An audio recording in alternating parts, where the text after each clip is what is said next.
Fala galerinha do Dominantes Online, mais uma aulinha de tabela periódica e agora uma aulinha com exercícios. Veja bem, eu trouxe alguns exercícios para a gente trabalhar como que isso vem caindo nos principais vestibulares, nos principais exames. O Bruno, vem caindo o quê? A tabela? Não, vamos lá, primeiro eu trouxe uma tabela para a gente analisar essas informações. Agora veja bem, uma questão da FUVEST fala o seguinte, o meme, né, daquele Among Us, não sei se vocês já jogaram esse jogo, faz o seguinte, o meme brinca com os conceitos de química em um jogo popular, cujo objetivo é que os jogadores descubram o impostor entre os tripulantes das naves e estações espaciais. Nele, um dos elementos considerado o impostor, pois suas características químicas diferentes. Aí aparece aqui, dentre eles, vários elementos e um que seria o impostor. E aí, quem seria o impostor nessa família? Se você olha, você tem o lítio, você tem o sódio, você tem o potássio, tem o rubídio, o frâncio, o hidrogênio e o césio. E aí, quando você olha para esses elementos listados, né, você vê que eles estão aqui como os metais alcalinos. Só que o hidrogênio não é um metal alcalino. Ele não tem a tendência a perder um elétron. Então, a resposta de quem seria o impostor aqui olha lá, tá disfarçado tudo ali, ó. Tá bem quietinho no canto, não está nem entre os primeiros, o hidrogênio. O hidrogênio é o impostor entre eles. E aí aqui, quando a gente olha as respostas, a gente nem precisa continuar muito, é o hidrogênio, por ser um elemento de grande tendência a fazer ligação covalente, tá? Em uma família com tendência a fazer ligação iônica, que eu tenho falando dos metais alcalinos. Os metais alcalinos são metais que têm a tendência a perder um elétron. Resposta, letra A. Beleza? Tranquila, direta, questão bem tranquila de análise de propriedades dos compostos em função a uma família ou um grupamento, o que for. Tá? Segunda questão da UPF, tá? Fala o seguinte: a ONU elegeu 2019 como o Ano Internacional da Tabela Periódica, em deferência à primeira publicação de tabela de Dmitry Ivanovich Mendeleev em 1869. Passaram-se 150 anos desde então e hoje ela está presente nas salas de aulas e em quase todos os livros de química. Sobre a tabela periódica atual, é correto afirmar que a tabela periódica atual é organizada conforme o número de massa crescente. Não, não é. O número de massa crescente foi como Mendeleev propôs que os elementos estavam organizados. Não se tinha conhecimento na época sobre número atômico e número de prótons. Hoje a gente organiza a tabela periódica em função dos números atômicos. Os elementos contidos no mesmo grupo apresentam propriedades similares. Sim, mesmo grupo significa mesma família, como a gente descrevia antigamente. Então eles têm as mesmas características, não mesmas, mas características similares. Correto, essa é a resposta igualzinha da outra questão. Elementos contidos no mesmo período apresentam a mesma distribuição eletrônica? Não.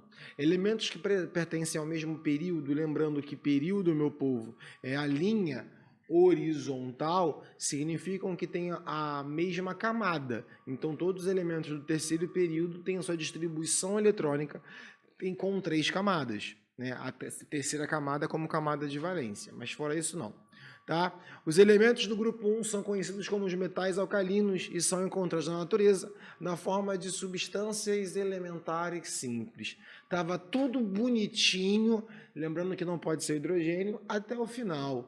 Elas não são encontradas como substâncias simples. Existe o sódio metálico? Existe, mas é altamente reativo e é só como de forma industrial que a gente consegue sintetizar. Né? É igual o potássio metálico e todos os outros da forma metálica. Eles não são encontrados na forma simples, eles são altamente reativos. Você vai encontrar na forma iônica, em compostos ou em óxidos ou em sais. Tá? Então não pode ser. O nitrogênio ocorre naturalmente na forma da substância elementar N2 e é classificado como um gás nobre. Não. Gás nobre ele não é. Nitrogênio está como N2, gás nobre não faz ligação. Nitrogênio não seria, então, um gás nobre. Tá? Que ele é um gás inerte, pouca reatividade, concordo. Mas gás nobre é aquela família que a gente conhece lá do hélio, neônio, argônio, criptônio, xenônio, randônio, né? São esses os gases nobres e não efetuam ligação química. N2 é porque é N ligado a N, então não pode, tá? Resposta já está ali, resposta é fácil. Eu gosto dessa questão porque ela trabalha diversos pontos da tabela periódica. Eu gosto de uma questão geralmente pelos pontos de errados, para a gente treinar, para a gente aprender. E mais uma para a gente fechar sobre propriedades periódicas. Aqui está uma descrição de uma propriedade. Ele fala o seguinte: as fotocélulas são dispositivos utilizados como substitutos de interruptores que acendem as lâmpadas de uma casa e os postes da rua. Esses dispositivos baseiam seu funcionamento no efeito fotoelétrico, como ilustra a figura que está aí representada. A equação química que representa o fenômeno ilustrado e a propriedade periódica relacionada a esse efeito são, respectivamente. Peraí, existe uma propriedade periódica e está falando aqui como potencial de ionização ou afinidade eletrônica. Mas a equação que descreve esse processo, você está vendo que chega a energia na superfície desse material metálico, tá? E aí essa energia faz com que se desprenda elétrons do material.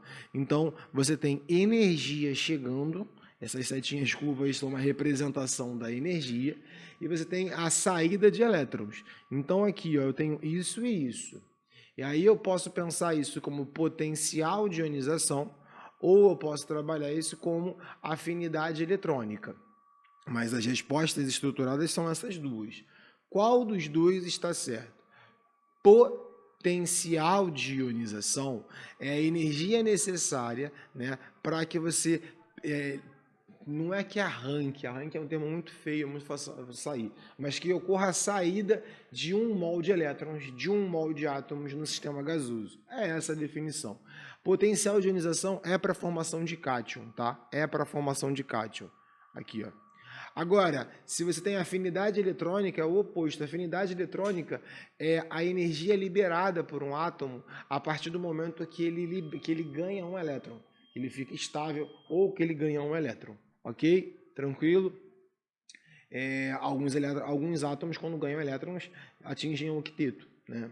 Só para você ter noção, ter ciência em relação a isso. Então fica mais estável. Bom, com isso a gente fecha as questões de propriedades, né, com o potencial de ionização e afinidade eletrônica. Existe também, a gente já viu as tabelas, para onde se desloca, né, para onde ponto, mas isso é uma questão diferente de lembrar a definição de uma propriedade periódica. Povo, sem mais delongas, te vejo em uma próxima aula e fui!